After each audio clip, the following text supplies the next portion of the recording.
عزیزان محترم یہ پتا چلا کہ وکٹم بلیمنگ کہاں سے شروع ہوئی؟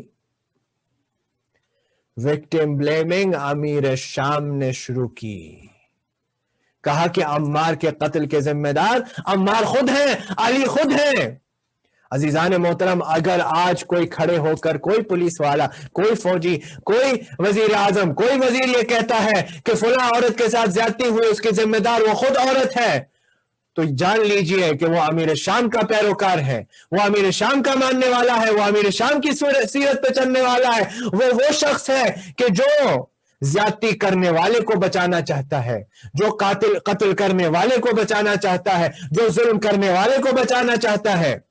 اور عزیزان محترم امیر المؤمنین نے کیا زبردست جملہ ارشاد فرمایا تھا جب ایک دن امیر شام نے خط لکھ کر تانا دیا تھا کہ یا علی تم میرے مقابلے پہ کیا آؤ گے؟ کیا تم بھول گئے ہو کہ ایک دن تھا رسول اللہ کے دنیا کے جانے کے بعد کہ جب تمہارے گلے میں تمہارا ہی امامے سے کھینچ کر کے تمہیں مسجد میں لایا گیا تھا. اللہ اکبر. اللہ بھی کیا انتظام کرتا ہے.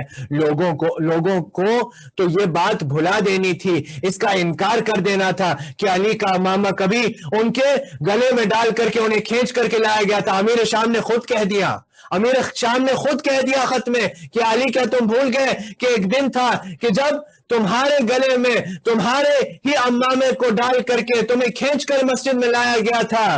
تو میرے مولا نے جواب دیا تھا کہ امیر شام یہ بھولنا نہیں کہ مجھے یاد ہے وہ جملہ، وہ دن بھی یاد ہے، آج کا دن بھی یاد ہے، اور یہ بھولنا نہیں کہ مجھے فخر ہے اس بات پہ کہ اس دن بھی میں مظلوم تھا، آج بھی میں مظلوم ہوں، اور فخر ہے مجھے اس بات پہ کہ میں کبھی ظالم نہیں تھا، ہمیشہ مظلوم تھا. اور ہمیشہ علی والا وہ ہوگا جو مظلوم کا، مقتول کا، اور جس کے ساتھ زیادتی ہوئی ہے اس کا طرفدار ہوگا. کبھی قاتل کا، کبھی ظالم کا، کبھی زیادتی کرنے والے کا طرفدار علی والا نہیں ہو سکتا. تو جو فرمانے آج اگر کوئی پولیس والا، کوئی شخص بھی کھڑے ہو کے یہ کہہ رہا ہے فلاں عورت اس وقت پہ کیوں نکلی تھی، فلاں عورت اس راستے سے کیوں گئی تھی، عزیزان محترم میں سوال پوچھنا چاہتا ہوں، کوئی یہ کیوں نہیں پوچھ رہا کہ وہ فلاں مرد جنہوں نے زیادتی کی تھی وہ آدھی رات کو کیوں نکلے تھے؟ فلاں وہ کیوں نہیں پوچھ رہا کہ وہ مرد کہ جنہوں نے زیادتی کی تھی وہ آدھی رات کو کیا کر رہے تھے؟ وہ کیوں نہیں پوچھ رہا کہ جو وہ مرد اس آدھی رات کو نکلے ہوئے تھے وہ کیوں نکلے تھے، وہ اس راستے سے کیوں گئے تھے، انہوں نے اس عورت کے ساتھ زیادتی کیوں کی؟ سوال یہ پوچھا جانا چاہیے کہ زیادتی کون کر رہا ہے اور زیادتی کیوں کر رہا ہے. جس کے ساتھ زیادتی ہوئی ہے اسے کٹہرے میں نہیں کھڑا کیا جاتا کہ آپ کیوں نکلے تھے اور آپ نے کیوں ایسا کیا تھا. عزیزان محترم توجہ فرمانے،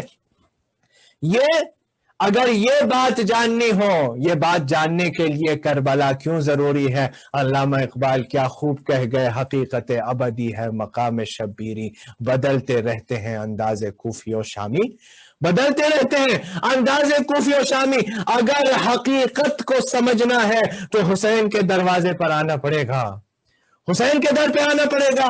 حقیقت کو جاننے کے لیے حسین کے پاس آنا پڑے گا، حسین کی قربانی کو جاننا پڑے گا، حسین کو سمجھنا پڑے گا.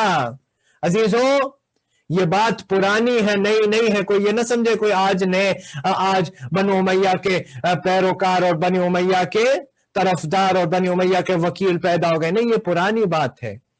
صوفیوں کے امام ہیں امام غزالی، ان کی کتاب ہے سوال و جواب، ان سے سوال پوچھا گیا اور کتاب میں نقل کیا گیا، ابن حجر نے اس کو لکھا ہے کہ ان سے پوچھا گیا کہ یزید کے متعلق ہمارا کیا نظریہ ہو. انہوں نے کہا کہ یزید کے بارے میں کچھ کہنا نہیں چاہیے، خاموشی اختیار کرنی چاہیے، نہ ان کو اچھا کہو نہ برا کہو، نیوٹرل ہو جائیے، یزید کو کچھ نہیں کہنا. کہا کیوں نہیں کہنا؟ فرزند پیغمبر کو قتل کر دیا، کہ کیوں نہیں کہنا؟ کہ اس لیے کہ جو یزید کو برا کہتا ہے تو اس سے بغض صحابہ پیدا ہوتا ہے، اس سے بغض صحابہ پیدا، یزید کو برا کہنے سے بغض صحابہ پیدا ہوتا ہے. کیوں بھائی بغض صحابہ کہاں سے آ گیا؟ یزید کو برا کہنے میں بغض صحابہ کہاں سے آ گیا؟ بس عزیزوں وہاں سے کڑی ملا لیجئے. امیر شام کو بنانے والا کون تھا؟ اور امیر شام نے یزید کو خلیفہ بنایا. امیر یعنی سلسلے کو جوڑ لیجئے. یزید خود سے خلیفہ نہیں بنا ہے, کسی نے اس کو بنایا. اس کو کس نے بنایا؟ اسے امیر شام نے بنایا. امیر شام کو کس نے گورنر بنایا؟ امیر شام کو گورنر فلاں شخص نے بنایا. جب فلاں شخص نے بنایا تو پھر فلاں ذمہ دار ہو گیا. تو جو فرمانے ہمیشہ قاتل، ظالم اور زیادتی کرنے والا ذمہ دار ہوگا، مظلوم ذمہ دار نہیں ہوگا.